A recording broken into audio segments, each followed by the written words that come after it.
অনেকগুলো রেসিপি দেখিয়েছি, আজকে বাঁধাকপির ভাজার রেসিপি দেখাচ্ছি। আমার ডেসক্রিপশন বক্সে সব দেওয়া আছে বাঁধাকপির রেসিপিগুলো, আপনারা চাইলে দেখে নিতে পারেন। প্রত্যেকে আমার এই বাঁধাকপি ভাজার রেসিপিটা দেখবেন, রিকোয়েস্ট রইল। আরও নতুন নতুন রেসিপি পেতে সোনালি কিচেন চ্যানেলটা সাবস্ক্রাইব করে দেবেন, পাশে থাকা বেল আইকনটা ক্লিক করে দেবেন, তাহলে অতি সহজে অল্প সময়ে আমি যে নতুন নতুন রেসিপি দেখাবো অল্প সময়ে আপনাদের কাছে পৌঁছে যাবে। নমস্কার বন্ধুরা, আশা করি আপনারা সবাই ভালো আছেন। সোনালি কিচেনে আপনাদের সবাইকে স্বাগত জানিয়ে আমি আজকে একটা রেসিপি নিয়ে হাজির হয়েছি আপনাদের সামনে, বাঁধাকপি ভাজা রেসিপি। বাঁধাকপি ভাজা রেসিপি করার জন্য আমি নিয়েছি একটা মাঝারি সাইজের বাঁধাকপিগুলোকে বড় বড় করে কাটি না, খুব ঝিরিঝিরি করে কেটে নিয়েছি। যতটা সম্ভব ঝিরিঝিরি করে কেটে নিয়েছি, তাহলে বাঁধাকপি ভাজা খেতেও ভালো লাগবে এবং দেখতেও ভালো লাগবে। তো কেটে আমি ধুয়ে নিয়েছি। কড়াইটা গরম হয়ে গিয়েছে, আমি গ্যাসটা অন করে কড়াইটা বসিয়ে দিয়েছিলাম। এবার যে বাঁধাকপিগুলোকে ঝিরিঝিরি করে কেটে রেখেছি, সেই বাঁধাকপিগুলোকে একটু ভাপিয়ে নেব। আমি প্রায় 1 থেকে 1.5 মিনিট আমি ভাপিয়ে নেব। তার জন্য বাঁধাকপিগুলোকে আমি তুলে দিলাম।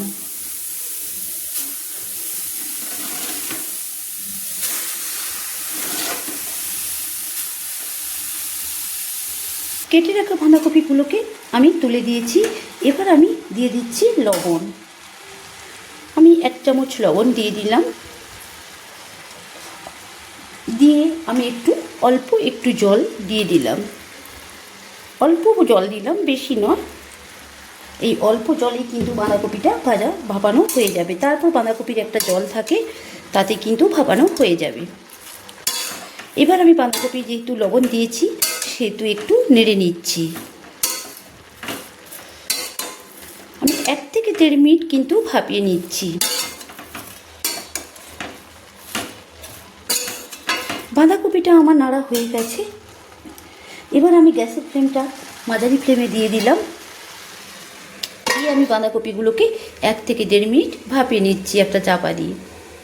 একটা চাপা দিয়ে কিন্তু আমি 1 থেকে 1.5 মিনিট মতো আমি বাঁধাকপি ভাপিয়ে নিয়েছি। দেখুন কীরকম ঝরে গিয়েছে, অল্প হয়ে গিয়েছে এবং জলটাও দেখুন শুকিয়ে এসছে।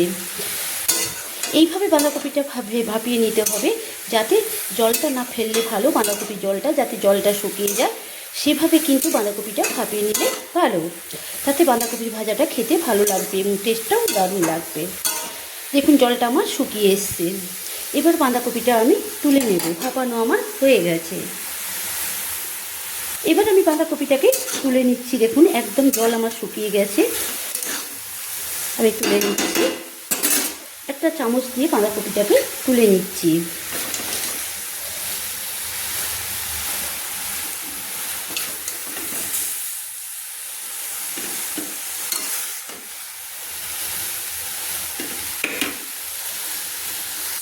বাঁধাকপিগুলো আমার তোলা হয়ে এসছে। দেখুন কড়াইতে আর কিন্তু জল নেই, একদম শুকিয়ে গেছে, এমনভাবে ভাপিয়েছি।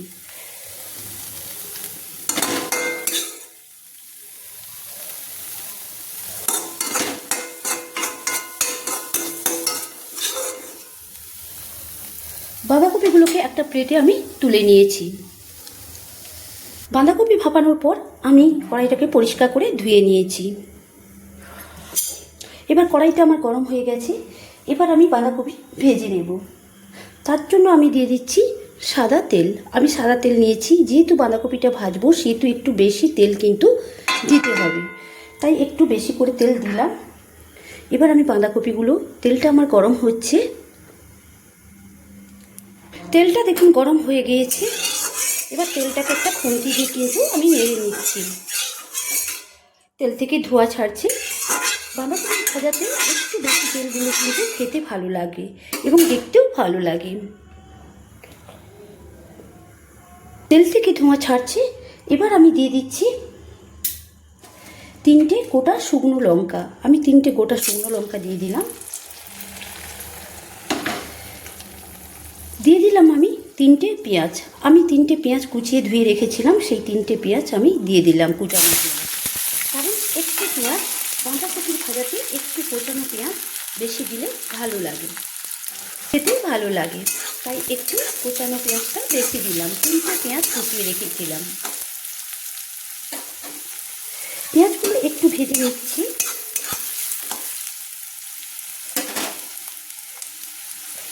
দিয়ে দিচ্ছি রসুন। প্রায় 1 ফোঁটা রসুন আমি কুচিয়ে রেখেছিলাম, ছাড়িয়ে কুচিয়ে রেখেছিলাম, দিয়ে দিলাম। বাঁধাকপির ভাজাতে একটু পেঁয়াজ রসুন কিন্তু বেশি করে দিলে খেতে কিন্তু ভালো লাগে, টেস্টটা খুব সুন্দর লাগে। দিয়ে আমি ভালো করে একটু ভেজে নিচ্ছি, পেঁয়াজ আর রসুনটাকে একটু ভেজে নিচ্ছি।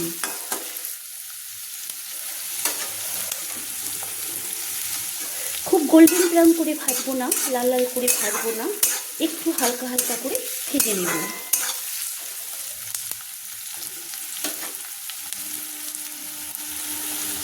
পেঁয়াজগুলো ভাজা হয়ে গিয়েছে, এবার আমি দিয়ে দিচ্ছি, পেঁয়াজ রসুন ভাজা হয়ে গিয়েছে, এবার আমি দিয়ে দিচ্ছি একটা টমেটো, আমি ফালি ফালি করে কেটে রেখেছিলাম, সেই কোচানো টমেটো আমি দিয়ে দিলাম। দিয়ে ভালো করে একটু নেড়ে নিলাম।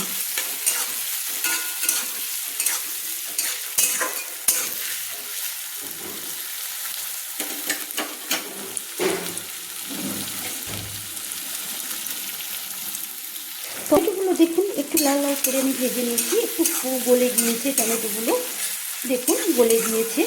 টমেটো দিলে এই বাঁধাকপি ভাজা খেতে কিন্তু ভালো লাগবে। এবার আমি দিয়ে দিলাম প্রায় 4-5টা কাঁচা লঙ্কা চিপে রেখেছিলাম, দিয়ে দিলাম।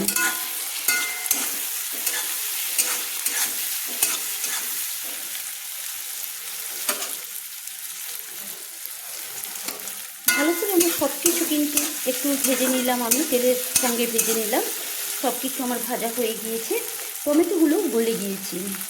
এই সময় আমি দিয়ে দিচ্ছি বাঁধাকপি, যে বাঁধাকপিগুলো আমি ভাপিয়ে রেখেছিলাম সেই ভাপানো বাঁধাকপিগুলো আমি দিয়ে দিচ্ছি। এবার আমি পুরো বাঁধাকপিটাই কিন্তু দিয়ে দিলাম।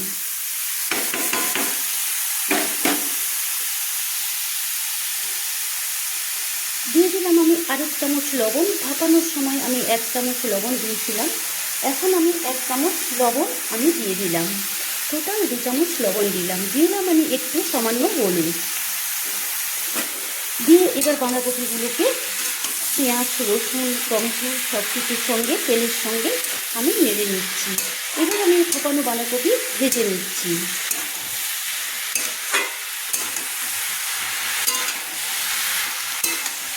এইভাবে বাঁধাকপি যদি ভেজে খাওয়া হয় খেতে কিন্তু দারুণ লাগবে, টেস্টটা কিন্তু অসাধারণ লাগবে। এইভাবে বাঁধাকপি ভেজে গরম ভাতের সঙ্গে খেতে দুর্দান্ত লাগবে, বা রুটি পরোটার সঙ্গে খেতেও কিন্তু দারুণ লাগবে।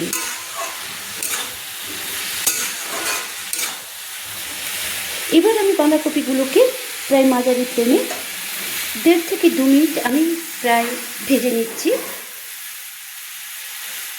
এইভাবে বাঁধাকপিগুলো মাঝারি ফ্লেমে কিন্তু ভেজে নিতে হবে, আর ঘন ঘন একটু নেড়ে নিতে হবে। লক্ষ্য রাখতে হবে যাতে কড়াইতে বসে না যায়। তো দেখুন কড়াইতে কিন্তু বসে যায় না, এইভাবে ঘন ঘন একটু নেড়ে নিতে হবে। তো আমি টোটাল কিন্তু বাঁধাকপি ভাপানোর পর পেঁয়াজ রসুন লঙ্কা দিয়ে সব কিছু দিয়ে টমেটো দিয়ে আমি প্রায় 3 থেকে 4 মিনিট মাঝারি ফ্লেমে ভেজে নিচ্ছি। ভাজা আমার হয়ে এসছে, আর একটু অল্প হলে কিন্তু ভাজা হয়ে যাবে। এবার আমি দিয়ে দিচ্ছি 1 চামচ গোলমরিচের গুঁড়ো। আপনারা যে যেমন ঝাল খেতে ভালোবাসেন সেই অনুযায়ী গোলমরিচের গুঁড়োটা দেবেন। আমি 1 চামচ গোলমরিচের গুঁড়ো দিলাম।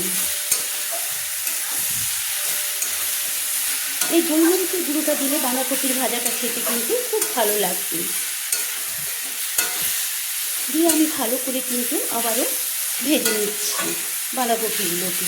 ভাজা আমার হয়ে এসছে, আর একটু অল্প সময় হলেই কিন্তু ভাজা হয়ে যাবে।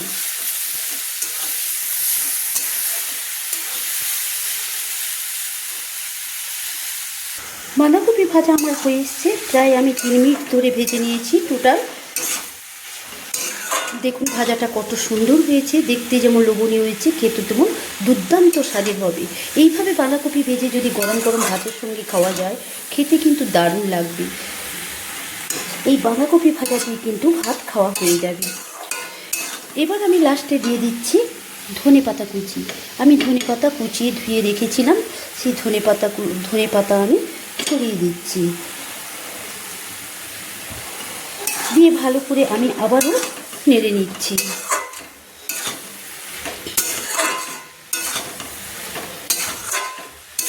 এই বাঁধাকপি ভেজে খাওয়া হয়, খেতে কিন্তু দুর্দান্ত স্বাদের লাগবে। একবার খেলে কিন্তু বারবার খেতে ইচ্ছে করবে।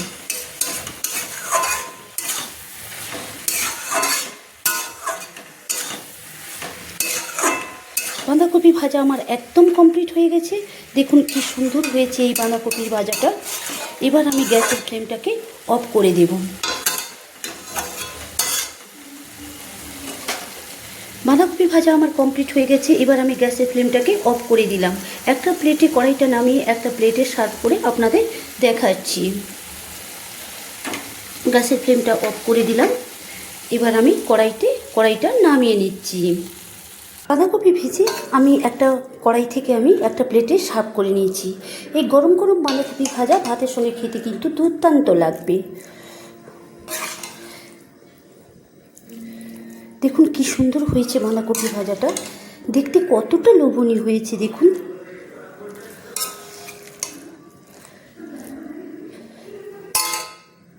অল্প সময়ের মধ্যে বাঁধাকপি ভেজে আপনাদের দেখালাম একটা সুন্দর রেসিপি। অল্প সময়ের মধ্যে কিন্তু ভেজে নেওয়া যায়। তো বন্ধুরা, আপনারা সবাই কিন্তু বাঁধাকপি ভেজে ভাজতে জানেন, তবু আমি যেভাবে জানি আমি সেভাবেই কিন্তু বাঁধাকপি ভেজে আপনাদের শেয়ার করছি। এইভাবে বাঁধাকপি ভেজে কিন্তু গরম ভাত বা রুটি পরোটার সঙ্গে খেতে কিন্তু দারুণ লাগবে। তো বন্ধুরা, আমার এই বাঁধাকপি ভাজা রেসিপিটা আপনাদের যদি একটুও ভালো লেগে থাকে, প্লিজ একটা লাইক করবেন এবং কমেন্টস করে অবশ্যই জানাবেন যে কেমন হয়েছে এই বাঁধাকপির ভাজা রেসিপিটা। যারা প্লিজ আমার চ্যানেলটা সাবস্ক্রাইব করতে ভুলে গেছেন, সাবস্ক্রাইব করে দেবেন, পাশে থাকা বেল আইকনটা ক্লিক করে দেবেন। বাঁধাকপির অনেকগুলো রেসিপি দেখিয়েছি, আজকে বাঁধাকপির ভাজা রেসিপি দেখাচ্ছি। আমার ডেসক্রিপশন বক্সে সব দেওয়া আছে বাঁধাকপির রেসিপিগুলো, আপনারা চাইলে দেখে নিতে পারেন। প্রত্যেকে আমার এই বাঁধাকপি ভাজা রেসিপিটা দেখবেন, রিকোয়েস্ট রইল।